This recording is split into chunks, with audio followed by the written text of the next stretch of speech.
Painted application ધોરણ 6 થી 12ના વિદ્યાર્થીઓ માટે અપડેટ થઈ ચૂકી છે. આ એપ્લિકેશનમાં શું છે? બધા જ વિષયના વિડીયોઝ છે. ગુજરાતની બેસ્ટ ફેકલ્ટી દ્વારા લાઈવ લેક્ચર્સ છે. આઈએમપી પ્રશ્ન છે, ટેસ્ટ સિરીઝ છે અને ગુજરાતના તમામ વિદ્યાર્થીઓ સાથે તમે તમારી કમ્પેરિઝન કરી શકો છો. ગેમિફિકેશન છે અને બીજું ઘણું બધું. તો તમે એપ્લિકેશન ડાઉનલોડ ન કરી હોય તો ડિસ્ક્રિપ્શનમાં લિંક આપી છે. હમણાં જ પ્લે સ્ટોર ઉપર જાઓ અને એપ્લિકેશન ડાઉનલોડ કરો. ઘરે બેઠીને સરસ મજાનું ગુજરાતની જોરદાર ફેકલ્ટી સાથે ભણો, સારા માર્ક્સે પાસ થાઓ. વાહ ભાઈ વાહ, યાદ તો છે બધાને, બરાબર ને?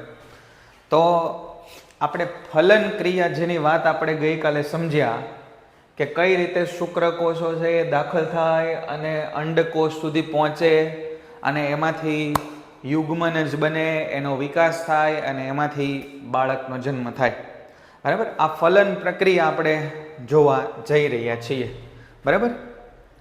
હવે પેપર બધા સોલ્વ કરશો યશભાઈ તો 80માંથી 80 નહીં આવે. એના માટે બધા ચેપ્ટર તમારે વાંચવા પડશે. ઇંગ્લિશમાં આમાં થોડુંક બોલશે પણ તમને સમજાશે, હે ને? આની અંદર ઇંગ્લિશમાં બોલશે પણ તમને સમજાશે, એમાં કાંઈ તમને વાંધો નહીં આવે. નહીં સમજાય તો હું તમને સમજાવીશ, બરાબર? ચાલો, તો ફર્ટિલાઇઝેશન એટલે કહેવાય ફલન પ્રક્રિયા. એનો આપણે એક વિડીયો સરસ જોવો છે, તમે સાંભળજો શાંતિથી, બરાબર? અવાજ કદાચ ધીમો આવે તો પણ એની જરૂર નથી, હું તમને સમજાવતો જઈશ. ચાલો સાંભળજો. Fertilization is the epic story of a single sperm facing incredible odds to unite with an egg and form a new human life. It is the story. આમ અવાજ આવે છે થોડો થોડો કે નથી આવતો? કે અવાજ આવે છે પણ સંભળાતું નથી? આવે છે અવાજ? હા, આવશે આવશે. હા, એટલે અવાજ તો આવશે પણ આમ સમજાય તો ઠીક, ન સમજાય તો હું તમને કહીશ, બરાબર? હા, આવશે અવાજ. આ કાંઈ વાંધો નહીં, સમજાય નહીં તો એના માટે તો હું અહીંયા છું ને, બરાબર? સમજાય નહીં એના માટે તો આપણે છીએ અહીંયા. બહુ મસ્ત વાત કરી એણે, જો તમે ધ્યાનથી સાંભળવાનો કોશિશ કરજો શું બોલે છે એ. Fertilization is the epic story of a single sperm facing incredible odds to Fertilization is an epic story of a single sperm facing incredible odds. એટલે કે એક શુક્રકોષની એવી કહાની છે કે જે ઇનક્રેડિબલ ઓડ્સ એટલે બહુ બધી મુશ્કેલીઓનો સામનો કરે છે. અને એ એક મુશ્કેલીઓનો સામનો કરીને વિજેતા બનેલો શુક્રકોષ એ કોણ? એ આપણે, જેમાંથી તમે અને હું બધા બનેલા છે, એ એક શુક્રકોષ. અહીંયા આગળ જે સ્ક્રીન ઉપર તમને અત્યારે બતાવી છે એ શું છે? એ છે વીર્ય, બરાબર? જેની અંદર શું હોય? શુક્રકોષ હોય, પ્રોસ્ટેટ ગ્રંથિ, પછી શુક્રાશય અને બલ્બો યુરેથ્રલ ગ્રંથિમાંથી આવેલા સ્ત્રાવોનું મિશ્રણ, એને આપણે નામ આપ્યું વીર્ય. શુક્રકોષ તો હોય, આની અંદર કઈ કઈ વસ્તુ હોય? શુક્રકોષ હોય, પ્રોસ્ટેટ, શુક્રાશય અને ત્રીજી સહાયક ગ્રંથિ કઈ? બલ્બો યુરેથ્રલ. એ ત્રણેયમાંથી આવેલા સ્ત્રાવો એનું મિશ્રણ. આ એ અત્યારે સ્ક્રીન ઉપર બતાવીશ, સાંભળજો ધ્યાનથી. unite with an egg and form a new human life. Unite with the egg. Egg એટલે અંડકોષ, બરાબર? એગ એટલે અંડકોષ. એની સાથે સંયોજાય અને એક નવા સંતતિને જન્મ આપે. It is the story of all of us.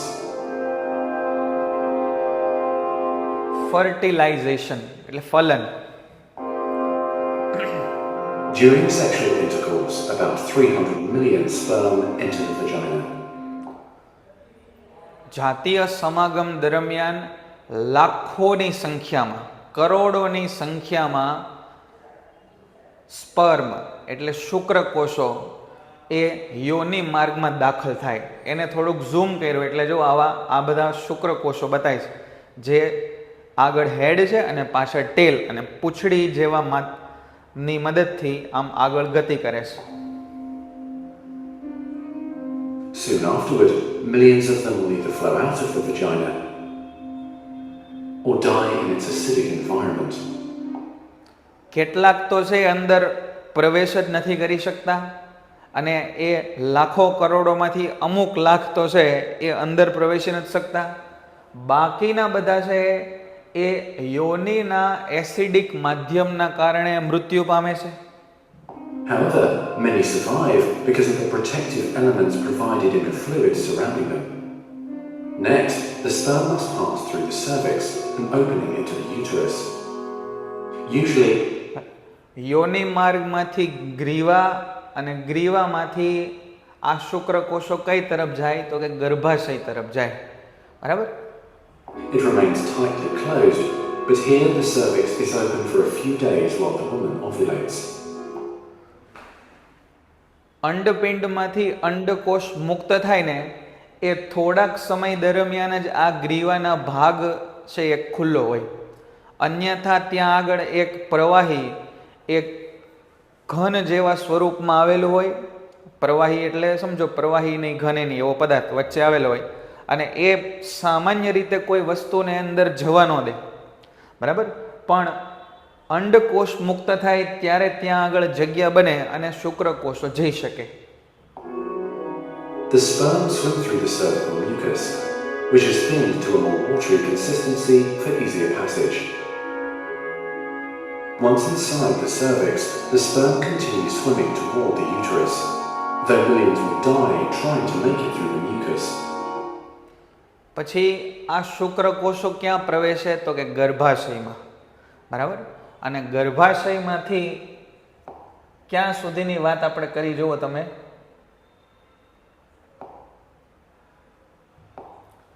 અહીંયા સુધી. અહીંયા યોનિ માર્ગમાં ગયા, ત્યાંથી ગ્રીવામાં ગયા, અહીંયા ગર્ભાશયમાં પહોંચ્યા. અહીંયા બરાબર? ત્યાંય કેટલાય છે આજુબાજુ અહીંયા ચોંટીને મરી જાય, કેટલાક છે આગળ પહોંચે, એ વાત હવે આવશે. કેટલાક છે આમ વયા જાય, કેટલાક આમ વયા જાય. અહીંયા જે ગયા એ તો ફેલ, મતલબ ત્યાં કોઈ છે જ નહીં. પણ આ The egg. However, it is swimming toward the uterus, though millions will die trying to make it through the mucus. Some sperm remain behind, caught in the folds of the cervix, but they may later continue the journey as a backup to the first group. Inside the uterus, muscular uterine contractions assist the sperm on their journey toward the egg. કહે છે કે ગર્ભાશયની દિવાલોનું જે ગતિ છે, મતલબ એ આ રીતે એનું સંકોચન વિકોચન થાય, એ એને અસિસ્ટ કરે, એને મદદ કરે ગતિ કરવામાં શુક્રકોષોને. However, resident cells from the woman's immune system, mistaking the sperm for foreign invaders, destroy thousands more. આમાં પણ કેટલાક હજારો છે એ મૃત્યુ પામે શુક્રકોષો. લાખો હતા, એમાંથી કેટલાક તો અંદર જઈ જ ન શક્યા, એમાંથી કેટલાક લાખ છે એ ગર્ભાશય સુધી પહોંચ્યા, એમાં કેટલાક હજારો છે એ ગર્ભાશયની દિવાલમાં આ રીતે મૃત્યુ પામ્યા.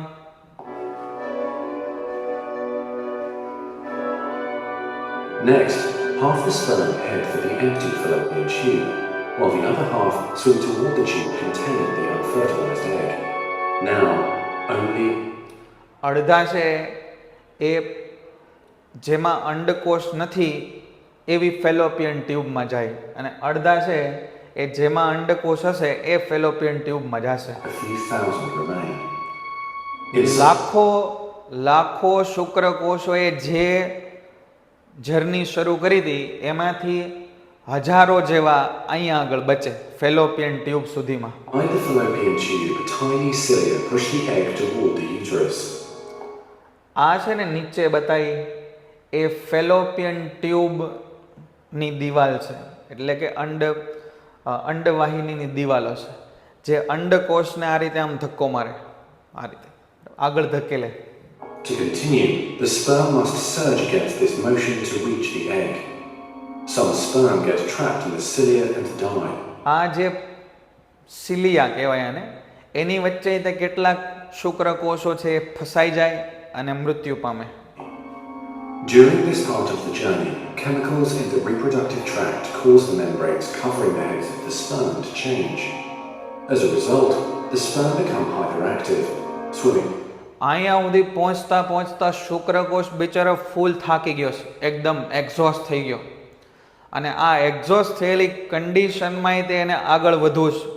એટલે એના આગળના ભાગનું એક સ્તર છે, એના વિઘટનના કારણે કે એવી કોઈ પ્રક્રિયાના કારણે એને બહુ ઉર્જા મળે અને એ ફરી પાછો હાઇપર એક્ટિવ થઈ જાય harder and faster toward their destination. અને પછી એ ફૂલ સ્પીડમાં ભાગે, કેમ કે એને ખબર પડી ગઈ છે કે હવે આપણે અહીંયા જવાનું છે. અહીંયા એટલે ક્યાં? આ જે દેખાય અંડકોષ છે, જો એ કેવડો મોટો છે અને આ શુક્રકોષો છે અતિ સૂક્ષ્મ છે. At long last, the sperm reached the egg. Only a few dozen of the original 300 million sperm remain. લાખોની સંખ્યામાં જે શુક્રકોષ નીકળાતા એમાંથી કેટલાક ડઝન એટલે કે 50-100 જેવા તે માત્ર ને માત્ર અહીંયા સુધી પહોંચી શકે, એટલે કે આ અંડકોષ સુધી પહોંચી શકે. The egg is covered with a layer of cells called the corona radiata. The sperm must push through this layer to reach the outer layer of the egg. અંડકોષની આસપાસે તે એક સ્તર બનેલું છે. હજી શુક્રકોષે એની અંદર પણ ઘૂસવાનું છે. The zona pellucida. When sperm reach the zona pellucida, they attach to specialized sperm receptors on the surface, which triggers their acrosomes to release digestive enzymes, enabling the sperm to burrow into the layer. બધા આ કેટલાક dozen શુક્રકોષમાંથી જે અહીંયા પહેલા પહોંચી જાય ને પેલા સ્તર સુધી, એટલે તરત અંડકોષે એનું સ્વાગત કરવા માટે તૈયાર થઈ જાય અને ખાસ પ્રકારના રસાયણો મુક્ત કરી અને આ દિવાલમાંથી એ અંદર આવી શકે એવી વ્યવસ્થા કરે. કેટલા માટે? ખાલી એક માટે.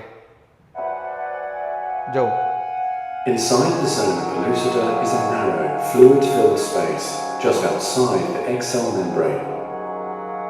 The first sperm to make contact will fertilize the egg. આ પહેલો શુક્રકોષ જે અહીંયા અંદર એન્ટર થયો એ અંડકોષનું ફલન કરશે, બરાબર? એ અંડકોષનું ફલન કરશે અને બસ હવે ખેલ પૂરો. હવે કોઈને અંદર આવવા મળશે નહીં. After a perilous journey and against incredible odds, a single sperm attaches to the egg cell membrane. Within a few minutes, their outer membranes fuse and the egg pulls the sperm inside.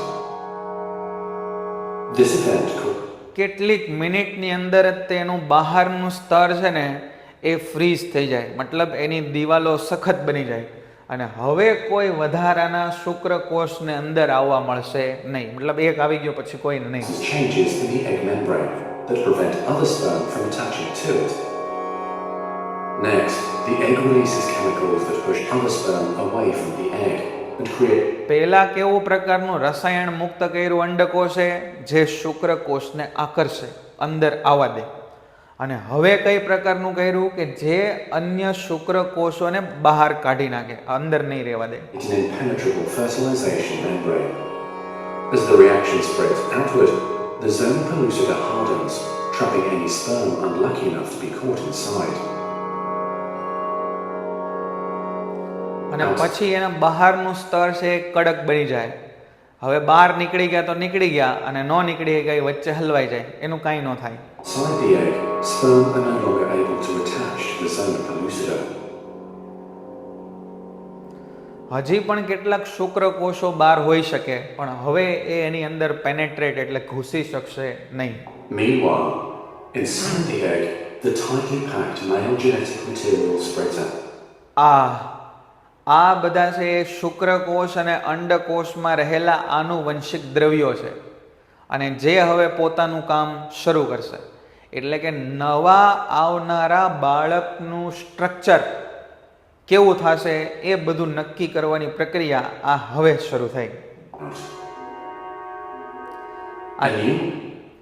શુક્રકોષ અને અંડકોષમાં આનુવંશિક દ્રવ્ય tightly packed એટલે કે એકદમ એની અંદર tight થઈને રહેલું હતું. હવે એ બધું ખુલશે અને એ ગોઠવાશે નવી રીતે. Membrane forms around the genetic material, creating the male pronucleus. Inside, the genetic material reforms into 23 chromosomes. આપણે આના પછીના ચેપ્ટરમાં ભણશું કે અંડકોષ અને શુક્રકોષની અંદર 23 રંગસૂત્ર આવેલા હોય.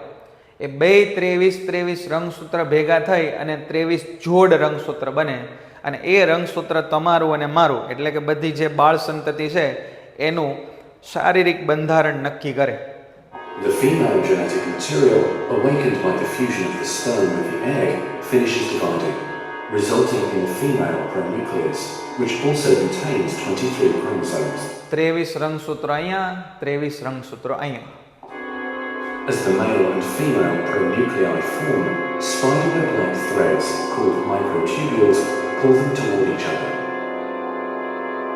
The two sets of chromosomes join together, completing the process of fertilization. At this moment, a unique genetic code arises, instantly determining gender, hair color. બસ, અને આ જેવું કામ થયું. આ 23 રંગસૂત્ર ભેગા થયા. આ જ ક્ષણે તમારો અને મારો એટલે કે જે બાળક નવા આવવાના છે એટલે કે આપણે જ્યારે પેદા થયા હશું એનો રંગ, આકાર, કદ, વાળ, ત્વચા, આંખ, નાક, હાથ, આંગળી આ બધાની ડિઝાઇન આ સેકન્ડે નક્કી થઈ જાય, આ ક્ષણે. Eye color and hundreds of other characteristics. This new single cell, the zygote, is the beginning of a new human being. અને આ બે ભેગા થઈ અને બનેલો ફલિતાંડ અથવા યુગ્મનજ એ એક નવા બાળકનું જન્મ આપવાની શરૂઆત છે. And now the cilia and the fallopian tube gently હવે swing. ફરી પાછું આ જે અંડવાહિનીની દિવાલો છે એમાં આવેલા આ સિલિયા એ ફરી પાછા યુગ્મનજને ધકેલશે આગળ. ક્યાં? ગર્ભાશય તરફ. The zygote toward the uterus, where he or she will implant in the rich uterine lining, growing and maturing for the next 9 months until ready for birth. અને પછી આ ગર્ભાશયમાં પહોંચી અને 9 મહિના સુધી પોષણ મેળવશે અને નવા બાળકનો જન્મ થશે. હવે આ પ્રક્રિયાને કીધું આપણે ફલન પ્રક્રિયા. આ પ્રક્રિયાનું નામ શું આપ્યું આપણે? ફલન પ્રક્રિયા. આ ફલન પ્રક્રિયા પછી બાળકનો વિકાસ કઈ રીતે થાય એના માટેની માહિતી હવે આપણે મેળવવાની છે. બરાબર? બોલો, અહીં સુધી બધાને ખ્યાલ આવ્યો? થોડી વાર્તા મેં તમને કીધી, મજા આવી? કાંઈ થોડું ઘણું જાણવા મળ્યું? થોડું ઘણું તો જાણવા મળ્યું છે. બરાબર? આ પ્રશ્ન તો આપણે તમને સમજાવી દીધો. બરાબર? જે પહેલાં હતી એ બધી વાત આપણે કરી દીધી, પણ આ સરસ એક વિડીયો હતો જેણે એકદમ સરસ આપણને અહીંયાથી લઈને અહીંયાની જર્ની સમજાવી. લાખોમાંથી એક વિજેતા. એ વિજેતા તમે ને હું બધા છીએ. બરાબર? તો તમે યાદ રાખજો, કોઈને એવું થતું હોય કે સાહેબ જિંદગીમાં હું કોઈ વસ્તુમાં છે ને આગળ વધ્યો જ નહીં, ક્યાંય હું જીતો જ નહીં, તો તમે યાદ રાખજો કે તમે પહેલેથી જન્મ ત્યારથી જીતેલા જ છો. લાખો શુક્રકોષોમાંથી એક શુક્રકોષ જે અંડકોષ સુધી પહોંચ્યો ને એ આજે તમે ને હું છીએ. સમજાણું? બરાબર? એટલે તમે જન્મજાત વિજેતા જ છો. ના બ્લર તો કદાચ એ વિડીયોમાં જેવું થતું હતું ને. બ્લર તો વિડીયોમાં, આ વિડીયો નથી દેખાતો બેટા? દેખાય છે? ઓડિયો વિડીયો ક્લિયર છે ભાઈ? આ વંચાય છે બધાને કે નથી વંચાતું? ટ્વિન્સ હર્ષભાઈ બે રીતે થાય. ટ્વિન્સ બે રીતે થઈ શકે. જો કોઈ વખત એકની બદલે ભૂલમાં 2 અંડકોષ મુક્ત થાય અને એને 2 શુક્રકોષ જો ફલન કરે તો ટ્વિન્સ થાય. અથવા તો એક અંડકોષ અને શુક્રકોષ મળીને આ રીતે ફલન પ્રક્રિયા થાય અને એનું 2માં વિભાજન થાય, યુગ્મનજનું 2માં વિભાજન થાય. એવા કિસ્સામાં તે ટ્વિન્સ બાળકો થાય. પછી હમણાં આપણે જે વાત કરી કે ભાઈ આ રંગસૂત્રો તૈયાર થયા, એ આપણે આગળના ચેપ્ટરમાં ભણશું. એ રંગસૂત્રોના સર્જનમાં જો કંઈક ખામી થઈ જાય તો છોકરો છોકરી એના સિવાય જે ત્રીજા હોય, બરાબર, એ ત્રીજા ટાઈપના બાળક પેદા થાય જો રંગસૂત્રોના બનવામાં કંઈક ખામી રહી જાય તો 2 શુક્રકોષો 2 અંડકોષમાં જઈ શકે. બરાબર? ચાલો અહીંયા જુઓ. તો હવે ભાઈ આટલી વાત આપણે કરી કે અહીંયા યુગ્મનજનું નિર્માણ થયું, એ ગબડતો છે અહીંયા આવી ગયો, એ ગબડતો ગર્ભાશયની દિવાલ ઉપર આવી ગયો. જોજો, ફલનની ક્રિયા ક્યાં થાય? તો કે અંડવાહિનીમાં થાય. શુક્રકોષ અને અંડકોષ મળે ક્યાં? અહીંયા મળે, અંડવાહિનીમાં મળે. આ બેમાંથી કોઈ એકમાં, જ્યાં અંડકોષ હોય ત્યાં. ગર્ભનું સ્થાપન ક્યાં થાય? ગર્ભાશયની દિવાલ ઉપર થાય. આ ગર્ભાશયની દિવાલ ઉપર ગર્ભ છે એ ચોંટી જાય અને પછી શું થાય? તો કે જરાયુ નામની રચના હોય. જો અહીંયા આ બાળક છે એ મોટું થયું, એ મોટું થાય એના માટે એને પોષણની જરૂર હોય. એ પોષણ એને અહીંયા આગળ એક રકાબી જેવી આવી રચના હોય, આવી રકાબી જેવી રચના, એને જરાયુ કહેવાય. અંગ્રેજીમાં એને પ્લેસેન્ટા કહેવાય. અહીંયાથી એક નળી નીકળે અને બાળકની નાભીમાં, દૂટીમાં, નાભીમાં જાય. બરાબર? આ ગર્ભાશય, આ યોની, બરાબર, અને આ ગર્ભાશય જેની અંદર બાળક છે. આ બાળકને પોષણ આ જરાયુ નામની રકાબી જેવી રચના છે એમાંથી મળે. આ જરાયુ નામની રચનામાં પ્રવર્ધો હોય. આ જરાયુ નામની રચના છે એમાં પ્રવર્ધો હોય. અહીંયા આગળ આવા પ્રવર્ધો હોય અને આવો ભાગ જે બાળકની નાભી સાથે જોડાયેલો હોય, જે બાળકની નાભી સાથે જોડાયેલો હોય, એ એને પોષણ આપવાનું ને એનું કામ કરે. બાળકને તો આપણે અંદર પેટમાં તો ખવડાવી નહીં શકીએ, તો એ શું કરે? માતાના રુધિરમાંથી જ પોષણ લે. ઓક્સિજન, પછી ખોરાક એટલે કે ગ્લુકોઝ, એ બધું માતાના રુધિરમાંથી જ મેળવે. અને એના શરીરમાં ઉત્સર્ગ દ્રવ્યો પેદા થાય એને પણ માતાના રુધિરમાં જે નાખે. બરાબર? પછી 9 મહિના સુધી લગભગ આનો વિકાસ થાય અને પછી આ ગર્ભાશયની દિવાલના આવી રીતના સંકોચન વિકોચનથી એને ધક્કો લાગે અને પછી છે એ બહાર નીકળે. બરાબર? તો ગર્ભાશયને પોષણ આપવા માટે, ગર્ભને પોષણ આપવા માટે જે રચના આપણે જોઈ એનું નામ આપણે શું આપ્યું? એનું નામ આપ્યું આપણે જરાયુ. માતાના રુધિરમાંથી ગર્ભને પોષણ એક રકાબી જેવી રચના દ્વારા મળે. જો એક રકાબી જેવી રચના દ્વારા મળે જેને જરાયુ કહેવાય. ગર્ભને પોષણ ક્યાંથી મળે? માતાના રુધિરમાંથી. આ રચના ગર્ભાશયની દિવાલમાં સમાયેલી હોય છે. બરાબર? અહીંયા તે ફોટો આપેલો છે. બરાબર? અહીંયા પણ થોડીક આ રચના આમ દેખાતી નથી, પહેલા આપણે જોયું એમાં દેખાણી. તે ભ્રૂણ તરફ પેશીમાં પ્રવર્ધો ધરાવે છે. બરાબર? ભ્રૂણ તરફ પેશીમાં પ્રવર્ધો ધરાવે છે. માતા તરફથી પેશીઓમાં પ્રવર્ધોને આચ્છાદિત કરતા રુધિર કોટરો હોય છે. રુધિર કોટરો એટલે જ્યાં આગળ રુધિર આવતો જાતો એવી નાની નાની રચનાઓ. જરાયુ માતાના શરીરમાંથી, યાદ રાખજો, ગ્લુકોઝ, ઓક્સિજન અને અન્ય પદાર્થો મેળવે અને સ્થળાંતર કરવા માટે વિશાળ સપાટી આપે. બરાબર? આવા પ્રવર્ધો હોય એ શું કરે? વિશાળ સપાટી પૂરી પાડે. સપાટી પૂરી પાડે. વિકસતા ભ્રૂણ દ્વારા ઉત્પન્ન થતા ઉત્સર્ગ દ્રવ્યો જરાયુ દ્વારા માતાના રુધિરમાં જાય. તો આ જરાયુ છે એક માધ્યમ છે જે પોષક દ્રવ્યો બાળકને આપે અને બાળકના ઉત્સર્ગ દ્રવ્યો ફરી પાછા માતાને આપે. સમજાણ? બાળકનો જન્મ કઈ રીતે થાય? જો માતાના શરીરમાં ભ્રૂણને વિકસિત થવા માટે 9 મહિના લાગે અને ગર્ભાશયની પેશીના લયબદ્ધ સંકોચનથી, જો ગર્ભાશયની પેશીના લયબદ્ધ સંકોચનથી બાળક આ રીતે છે એ બહાર આવે. અને બાળક જન્મે ત્યારે તમે જોયો છે કે એનું શરીર છે એ માતાના શરીર સાથે જોડાયેલું હોય એક નાળ દ્વારા. એ નાળ છે એ પાછી જરાયુ સાથે કનેક્ટેડ હોય. બરાબર? તો આ પ્રશ્ન જરાયુ એ તમને સમજાયો છે. ખ્યાલ આવી ગયો? અહીં સુધી ક્લિયર છે બધાને? ખ્યાલ આવી ગયો? રેડી? અહીં સુધી ક્લિયર છે બધાને? તમારા પાઠ્યપુસ્તકમાં આ આપેલું છે. ક્યાં આપેલું છે? પેજ નંબર 124 ઉપર ત્રીજો પેરેગ્રાફ. પેજ નંબર 124 ઉપર ત્રીજો પેરેગ્રાફ આપેલો છે. બરાબર? હા. પછી એના પછીનો જે મુદ્દો છે, જ્યારે અંડકોષનું ફલન થતું નથી, એ મુદ્દો આપણે જોયો.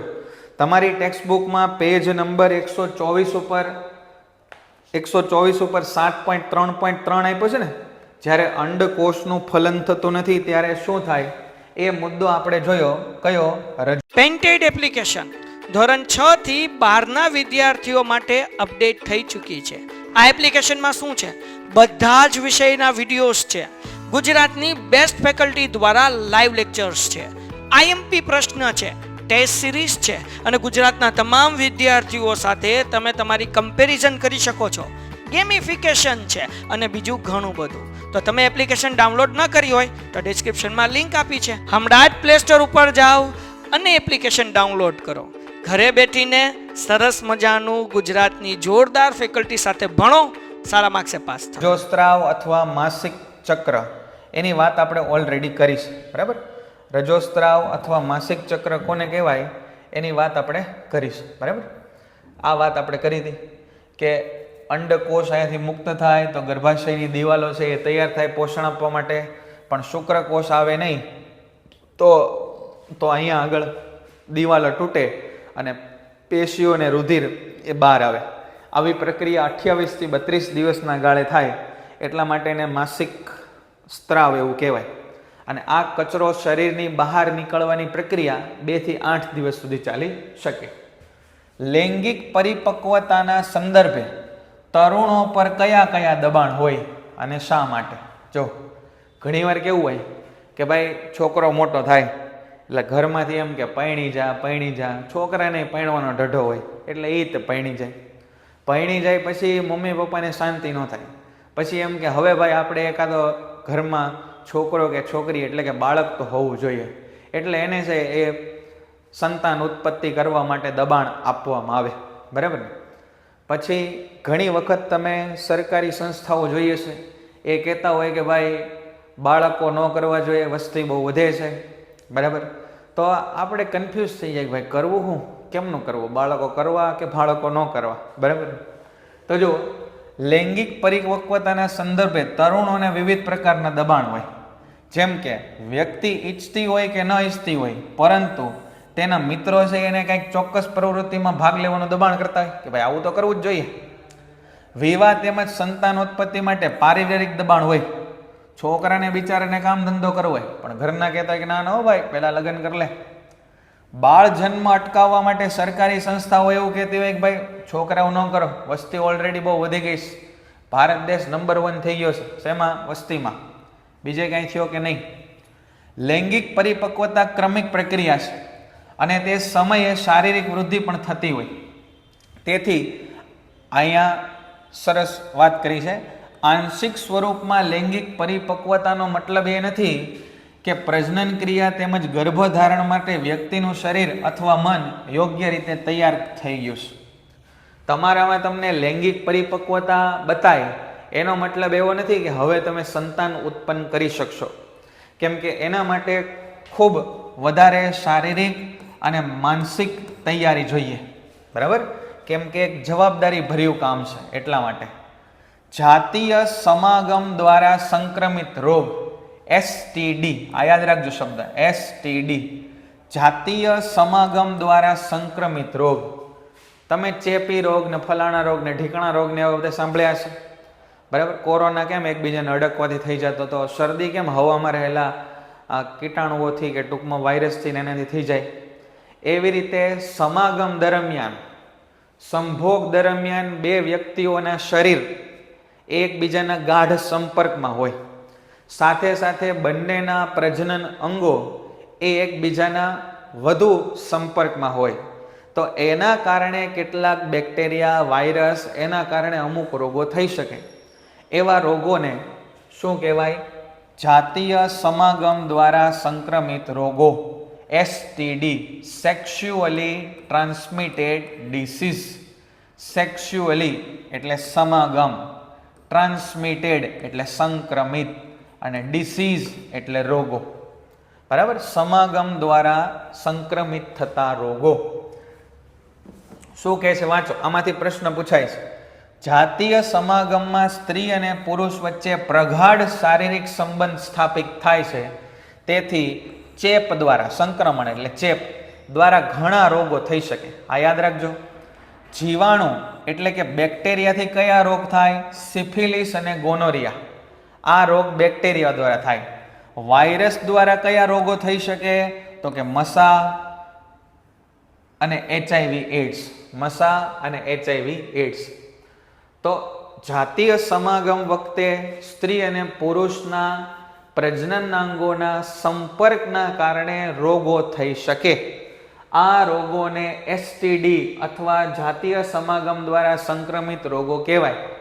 એમાં બેક્ટેરિયાથી થતા રોગો સિફિલિસ અને ગોનોરિયા, અને વાયરસથી થતા રોગો કયા છે? મસો અને HIV એડ્સ. હવે આને કઈ રીતે આપણે રોકી શકીએ? તો કે આપણને ખબર પડી ગઈ છે કે જાતીય સમાગમ દરમિયાન પ્રજનન અંગો એકબીજાના કોન્ટેક્ટમાં આવે છે એટલે આ રોગો થાય છે. તો જો હું કંઈક એવી વ્યવસ્થા કરી નાખું કે પ્રજનન અંગો એકબીજાના સંપર્કમાં ન આવે, કે પ્રજનન અંગો એકબીજાના સંપર્કમાં ન આવે, જો એવી વ્યવસ્થા આપણે કરી નાખીએ તો ભાઈ આ રોગો છે એ અટકી જશે. અને એવી સરસ વ્યવસ્થા આપણે શોધી કાઢી છે, એનું નામ છે નિરોધ. બરાબર. જાતીય સમાગમ દરમિયાન નિરોધના ઉપયોગથી અનેક જાતીય રોગોને કેટલીક હદ સુધી પ્રસરતા રોકી શકાય. નિરોધ એના માટે અંગ્રેજી શબ્દ છે કોન્ડમ. આ કોન્ડમ શું કરે? તો કે સ્ત્રી પ્રજનન અંગ અને નર પ્રજનન અંગ, સ્ત્રી પ્રજનન અંગ અને નરના પ્રજનન અંગને સીધા સંપર્કથી રોકે અને એક પ્રકારનું આવરણ બેયના વચ્ચે આવી જાય, એને કહેવાય નિરોધ. બરાબર. તો જાતીય સમાગમ દ્વારા સંક્રમિત રોગોને અટકાવવા માટેનો ઉપાય કયો છે? તો કે આ છે નિરોધ. નિરોધ કેવા પ્રકારના હોય? જો આ રહ્યા. નિરોધ છે એ ખાલી પુરુષો માટે હોય એવું ન હોય, સ્ત્રીઓ માટે પણ નિરોધની વ્યવસ્થા હોય. પુરુષ માટેના નિરોધ હોય એ કઈ રીતે ગોઠવાય? તો કે શિશ્નની ઉપર આવે એ રીતે ગોઠવાય. અને સ્ત્રીઓ માટેના નિરોધ હોય એ કઈ રીતે ગોઠવાય? તો કે એ યોનિની અંદર આવી જાય એ રીતની વ્યવસ્થા એના અંદર હોય. આ સિવાય કેટલાક રોગોને અટકાવવા માટે જોજો, હવે આપણે હમણાં ચર્ચા કરી, આ વાત થઈ કોની? રોગોને રોકવાની. હવે રોગ કરતા, બોલો અહીં સુધી ક્લિયર છે બધાને? હવે રોગ કરતા મોટી સમસ્યા આપણે છે વસ્તીની. વસ્તીનો વિસ્ફોટ. અમે બે અને અમારા 5, અમે બે ને અમારા 10. બરાબર. આપણે તો વસ્તી ઓછી જોવા મળે છે. બરાબર. પણ મોટા ભાગે વધુ વસ્તી જોવા મળતી હોય ક્યાં આગળ? ગમે ત્યાં જોવા મળે. બરાબર. એવું કાંઈ નથી. તો આપણે આને વસ્તીના વિસ્ફોટને રોકવાનો છે. વસ્તીનો જે વિસ્ફોટ થયો છે એને રોકવાનો છે. બરાબર. એના માટે શું કરી શકાય? જો અહીંયા વ્યવસ્થા આપી છે. આ પ્રશ્ન બહુ ઇમ્પોર્ટન્ટ છે. બોર્ડમાં 3 ગુણમાં 4 ગુણમાં બહુ પૂછાણો છે આ પ્રશ્ન. માનવ વસ્તી નિયંત્રણની પદ્ધતિ જણાવો, કોન્ટ્રાસેપ્ટિવ પદ્ધતિ જણાવો અને ગર્ભાવસ્થા અટકાવવા માટેના વૈજ્ઞાનિક ઉપાયો જણાવો. બરાબર. આ પ્રશ્નો છે એ બહુ બધી વાર પૂછાયેલો છે. આ પ્રશ્ન ખૂબ બધી વાર પૂછાયેલો છે પરીક્ષામાં. જાતીય સમાગમ દ્વારા ગર્ભધારણની સંભાવના હમણાં છે. કોન્ટ્રાસેપ્ટિવ. બરાબર. કોન્ટ્રાસેપ્ટિવ એટલે ગર્ભ નિરોધન. કોન્ટ્રાસેપ્ટિવ એટલે ગર્ભ નિરોધન. ગર્ભ નિરોધનની પદ્ધતિ સમજાવો, કોન્ટ્રાસેપ્ટિવ પદ્ધતિ સમજાવો, માનવમાં વસ્તી નિયંત્રણ કઈ રીતે કરવું એ સમજાવો. બરાબર. જાતીય સમાગમ દ્વારા ગર્ભધારણની સંભાવના હંમેશા રહે છે, કેમ કે શુક્રકોષો યોનિવારમાં પ્રવેશે તો પછી ફલન થઈ જાય. ગર્ભધારણને રોકવા માટેની અનેક રીતો શોધાય છે. એના ઉપયોગથી વસ્તીનું નિયંત્રણ કરી શકાય. બરાબર. એમાં પહેલી છે એ છે યાંત્રિક અવરોધની રીત. યાંત્રિક અવરોધની રીત. હવે પહેલા તો આપણે એટલું સમજી ગયા કે સાહેબ બાળકનો જન્મ થાય છે શું કરવા? તો કે જુઓ સાહેબ, આ અંડકોષ છે, આ અંડકોષ, અને અહીંયાથી બધા એક્સાઇટેડ શુક્રકોષો આવે છે આની તરફ. બરાબર. આ બે જો સંપર્કમાં આવી ગયા તો ભાઈ ફલન ક્રિયા થશે અને બાળકનો જન્મ થશે. તો આપણો મેઇન એજન્ડા એ છે કે આને આના સંપર્કમાં આવતા અટકાવવો. આ મેઇન એજન્ડા છે આપણો. ખબર પડી ગઈ? એમાં યાંત્રિક અવરોધનો શું રોલ છે? તો કે ભાઈ યાંત્રિક અવરોધમાં પહેલું આવે નિરોધ. જે યોનિને ઢાંકતા અવરોધના ઉપયોગથી શુક્રકોષોને અંડકોષ પાસે પહોંચી શકતા નથી. શુક્રકોષો નીકળે ક્યાંથી? શિશ્નમાંથી. તો શિશ્નની આડું તે તમે કાંઈ રાખી દો તો એની બહાર કાંઈ નીકળી શકશે નહીં. તો એકદમ સીધો ને સરળ ઉપાય આ પહેલો ઉપાય.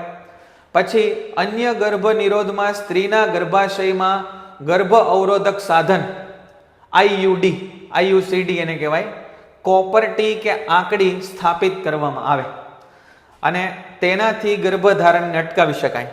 આ ગર્ભાશય છે ને ભાઈ, આ ગર્ભાશય આપણે જોયું ને, હા બહુ ચિતરાઈ ગયું ગર્ભાશય, આ રહ્યું બરાબર. અહીંયા આગળ એક આવી ટી આકારની રચના મૂકવામાં આવે અને બહાર એક દોરી આવે, આમ અહીંયા દોરી, જેને સ્ત્રી પોતે અડી શકે એવી બહાર અહીંયા ટી જેવી રચના હોય બરાબર. આ દોરી થઈને સેટ કરી શકે, એ ડોક્ટર મૂકી શકે ગર્ભાશયમાં, કોપરટી પ્રસ્થાપિત કરી શકે બરાબર. આ કોપરટી શું કામ કરે બેટા? પહેલા એ કોપર ની આવતી એટલે કોપરટી કહેવાય. હવે એની અંદર રસાયણો બધા નાખેલા આવે, કેમિકલ. એ કેમિકલ શું કરે? અહીંયા સુધી જે શુક્રકોષ પહોંચે ને એ શુક્રકોષને મંદ પાડી દે અથવા મારી નાખે, એટલે અહીંયા સુધી પહોંચી જ ન શકે. વાત જ પૂરી બરાબર. એ કામ કોણ કરે? તો કે આ કોપરટી કરે. પણ કોપરટીમાં વાંધો શું છે? તો કે કોપરટીના કારણે ગર્ભાશયની અંદર થોડુંક ઇરિટેશન થઈ શકે બરાબર. તો એનાથી કેટલીક વિપરીત અસરો થઈ શકે. રાસાયણિક અવરોધ કોને કહેવાય? તો કે સાહેબ થાય છે શું કામ? કઈ રીતે બાળક પેદા થયો એ કયો? તો કે અંડકોષ આવ્યું ને એટલે. તો આપણે એવું કંઈક કરીએ કે ભાઈ અંડકોષ જ તે છે થાય નહીં તો એના માટે સ્ત્રીઓએ કેટલાક દિવસે કેટલીક ગોળીઓ લેવાની હોય. આ પદ્ધતિમાં સ્ત્રીઓ દ્વારા ગર્ભ અવરોધક ગોળીઓ લેવામાં આવે છે.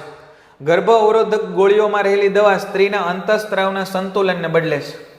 અંતઃસ્ત્રાવના કારણે અંડકોષ ઉત્પન્ન થાય અને અંડપતનની ક્રિયા થતી નથી. ના રહેગા બાસ ના બજેગી બાંસુરી. અંડકોષ સાહેબ ઉત્પન્ન જ નહીં થાય. અહીંયા અંડકોષ ઉત્પન્ન જ નહીં થાય, અંડપિંડમાંથી અંડકોષ જ ઉત્પન્ન નહીં થાય. પછી ભલે શુક્રકોષ અહીંયા આવી જાય, શું કરશે? પડ્યા મરી જાય, બહાર નીકળી જાય બરાબર. તો એનાથી તમે ગર્ભ ધારણ અટકાવી શકો. પણ વાંધો શું છે ભાઈ? ગોળી તો ગોળી છે, દવા તો દવા છે, રસાયણ છે. અરે રસાયણ છે એ શરીર ઉપર માઠી અસર કરી શકે અને એની આડ અસર એટલે સાઈડ ઇફેક્ટ થઈ શકે. શસ્ત્રક્રિયા એટલે ઓપરેશન. તો કે ભાઈ ઓપરેશન કરાવી નાખો. ઓપરેશનમાં શું કરે? તો કે ભાઈ શુક્રકોષો ક્યાંથી નીકળે? તો કે શુક્રપિંડમાંથી. ક્યાં થઈને આવે? તો કે આ શુક્ર વાહિકાઓમાંથી, એટલે કે શુક્ર આ વાહિકાઓમાંથી થઈને આવે. તો કે આને જ કાપી નાખો, અહીંથી અને કાપી નાખો. નળી જ કાપી નાખશો તો શુક્રકોષ આવી કઈ રીતે શકશે? અને અહીંયા શું કરે? તો કે સ્ત્રીની અંદર છે એ આ અંડવાહિનીને અહીંથી કાપી નાખે. તો ભલે પછી અહીંથી અંડકો નીકળે, પણ એ અંડવાહિનીમાંથી અંડકો અથવા અહીંયાથી કાંઈ શુક્રકોષો પહોંચી શકશે નહીં. પુરુષની શુક્રવાહિનીઓને અવરોધીને શુક્રકોષોનું સ્થળાંતર અટકાવવામાં આવે. સ્ત્રીની અંડવાહિનીને અવરોધીને અંડકોષને ગર્ભાશય સુધી જતો અટકાવવામાં આવે. આ બંને સ્થિતિમાં ફલન થતું નથી. ટૂંકમાં બેને રોકવાના છે બરાબર. આ પ્રકારની કાયમી અવરોધ મેળવી શકાય. મતલબ માનો કે કોઈ દંપતીને 2 બાળકો થયા, હવે એની ઈચ્છા છે કે ભાઈ આપણે બાળકો હવે થવા જ ન જોઈએ, ભૂલમાંય ન થવા જોઈએ. તો એ શું કરશે? તો કે આ રીતે આ શુક્ર વાહિની અને અંડવાહિનીને કપાવશે. મતલબ 2 માંથી એકને જરૂર છે, 2ને જરૂર નથી બરાબર. અને આ ક્રિયાઓ ભવિષ્ય માટે સંપૂર્ણ સુરક્ષિત છે. પહેલા છે એ કાપતા હતા, હવે છે એ ક્લિપ મૂકે છે. માનો કે કોકનું મન ફરી ગયું, ભાઈ આપણે 2 બાળકો નહીં, આપણે હજી 4 બાળકો કરવા છે, તો અહીંયાથી ક્લિપ કાઢી નાખે અને ફરી પાછી સિસ્ટમ જેવી હતી એવી ને એવી થઈ જાય બરાબર. પણ એનાથી શું થાય? તો કે ભાઈ એનાથી સાવચેતી વગર જો આ પ્રક્રિયા કરો, ઓપરેશન, ટૂંકમાં હારા ડોક્ટરને પકડવાનો એમ કેસ, નહીતર છે એ સંક્રમણ એટલે ચેપ થઈ શકે અને બીજી સમસ્યાઓ સર્જાઈ શકે. ટૂંકમાં સમજાવો કે વસ્તી માટે શું કહી શકાય? તો કે એક જાતિની વ્યક્તિના સમૂહને વસ્તી કહેવાય બરાબર. માણા તમને બહુ દેખાય, માણાની વસ્તી. કાગડા બહુ દેખાય, કાગડાની વસ્તી. પ્રજનન ક્રિયા દ્વારા સજીવો પોતાની વસ્તીની વૃદ્ધિ કરે છે. વસ્તીનું કદ તેના જન્મદર અને મૃત્યુદરથી નક્કી થાય. માણસો જન્મે છે ફટાફટ અને મરતા ફટાફટ નથી, એટલે વસ્તી વધે છે. રોજ માનો કે 1000 જન્મે અને 1000ની સામે ખાલી 200 જ તે મરે, તો સમજો દિવસે દાડે છે એ 800 લોકો વધે બરાબર. એવી રીતે વધે છે. માનવની વસ્તીના કદમાં થતો વધારો એ ચિંતાનો વિષય છે. જો આખું ભરાઈ ગયું ઇન્ડિયા એમ દેખાય છે બરાબર. એમાંથી અમુક લોકો બહાર જાય છે, પણ છે એ કામના છે એ બહાર વ્યા જાય છે, નકામા એને પડ્યા રહે છે, એટલે એ બધું વધારે તકલીફ છે. વસ્તીના કદમાં થતો વધારો ખોરાકની અછત કરે. નિમ્ન જીવન સ્તર, તમે જો ઝૂંપડપટ્ટી જોવા મળે છે, નિમ્ન જીવન સ્તર. ખોરાકની અછત તો ભગવાનની દયાથી આપણે બહુ થતી નથી, ગમે એ રીતે અનાજ મળી રહે છે. નૈસર્ગિક સ્ત્રોતોમાં ઘટાડો, પીવાનું પાણી નથી મળતું બરાબર. પ્રદૂષિત હવાઓ થઈ ગઈ છે. સામાજિક અસમાનતાના પ્રશ્નો, ગરીબ અમીર. આમ વસ્તીનું કદ તુલનાત્મક રીતે ઓછું કે મર્યાદિત રાખવું જોઈએ. વસ્તી મર્યાદિત હોવી જોઈએ ભાઈ. તમે જુઓ દેશો બીજા કે જેમાં ગુજરાતની વસ્તી કરતાં ઓછી વસ્તી છે, પણ એનો પ્રોગ્રેસ એ ભારત કરતાં પણ વધારે છે, એવું હોય છે, બરાબર. તો અહીંયા આગળ આપણા બધા ટોપિક આ ચેપ્ટરના પૂરા થાય છે. પ્રમાણમાં સહેલા ટોપિક છે, પણ 1-2 વખત રિવિઝન કરવું પડે, આગળના ટોપિક એવું છે, બરાબર. તો અહીંયા સુધીનું કામ આપણે આજે રાખીએ છીએ. બોલો, અહીં સુધી જે વાત આપણે કરીએ બેટા ક્લિયર છે? અહીં સુધી જે વાત આપણે કરીએ ક્લિયર છે, બરાબર છે? ખ્યાલ આવી ગયો બધાને? વાંચજો એકવાર, પુસ્તકમાં હજી આના કરતાં સરસ લખેલું છે. હા, તમે બેટા એપ્લિકેશન તમારી પાસે હશે ને તો તમારી બેચમાં જઈને તમે જોશો ને એટલે તમને ખબર પડી જાય કેટલા કેટલા ચેપ્ટર પૂરા થઈ ગયા અને કેટલા કેટલા ચેપ્ટર બાકી છે, બરાબર. તો હવે આપણે છે એ આની પછી 8મું ચેપ્ટર, નાનું અને નાજુક ચેપ્ટર છે, એને પૂરું કરી દેશું. એટલે આપણો ભાઈ આખો બાયોલોજી વાળો સેક્શન છે ને એ પૂરો થઈ જાય, બરાબર. તો આની પછી આપણું નેક્સ્ટ પ્લાનિંગ છે એ 8મા ચેપ્ટરનું છે. બોલો, રેડી બેટા? અહીં સુધી ખ્યાલ આવ્યો, બરાબર. તો આજે થયો છે શનિવાર. હા, આજે શનિવાર થયો છે. હવે આવતા ગુરુવારે આપણો લેક્ચર આવે, બરાબર. પ્રીતિબેન આપણે રંગસૂત્રની બધી ચર્ચા છે એ 8મા ચેપ્ટરમાં કરશું, ત્યારે તમને વિગતે સમજાવશું. ચિંતા ન કરતા, હો ને? ચિંતા ન કરતા. રંગસૂત્રના અંતે તમને વિગતે આપણે સમજાવશું. જો ભાઈ, હા, સાહિત્યની PDF આપણે મૂકી દઈશું, બરાબર. પુસ્તકમાં સરસ માહિતી લખી જ છે, અને PDF આપણે મૂકી દઈશું જરૂર હોય તો. હું કહેતો હતો હું કે આજે શનિવાર થયો, રવિવાર, સોમવાર, મંગળવાર અને બુધવાર, આ 4 દીમાં મહેરબાની કરીને ભાઈ આ ચેપ્ટરનું રિવિઝન તમે કરી નાખજો. મહેરબાની કરીને આ ચેપ્ટરનું રિવિઝન કરી નાખજો. અરે 10 માર્કમાં આ ચેપ્ટર પૂછાય છે, તો આપણે હસતા હસતા 10 માર્ક આવી જાય એવું કામ કરવાનું છે, બરાબર. તો આટલું કામ આપણે રાખીએ આજે, બરાબર. All the best, good night. Painted application ધોરણ 6 થી 12ના વિદ્યાર્થીઓ માટે અપડેટ થઈ ચૂકી છે. આ એપ્લિકેશનમાં શું છે? બધા જ વિષયના વિડીયોઝ છે. ગુજરાતની બેસ્ટ ફેકલ્ટી દ્વારા લાઈવ લેક્ચર્સ છે. IMP પ્રશ્ન છે, ટેસ્ટ સિરીઝ છે, અને ગુજરાતના તમામ વિદ્યાર્થીઓ સાથે તમે તમારી કમ્પેરિઝન કરી શકો છો. ગેમિફિકેશન છે અને બીજું ઘણું બધું. તો તમે એપ્લિકેશન ડાઉનલોડ ન કરી હોય તો ડિસ્ક્રિપ્શનમાં લિંક આપી છે, હમણાં જ પ્લે સ્ટોર ઉપર જાઓ અને એપ્લિકેશન ડાઉનલોડ કરો. ઘરે બેઠીને સરસ મજાનું ગુજરાતની જોરદાર ફેકલ્ટી સાથે ભણો, સારા માર્ક્સે પાસ થાઓ.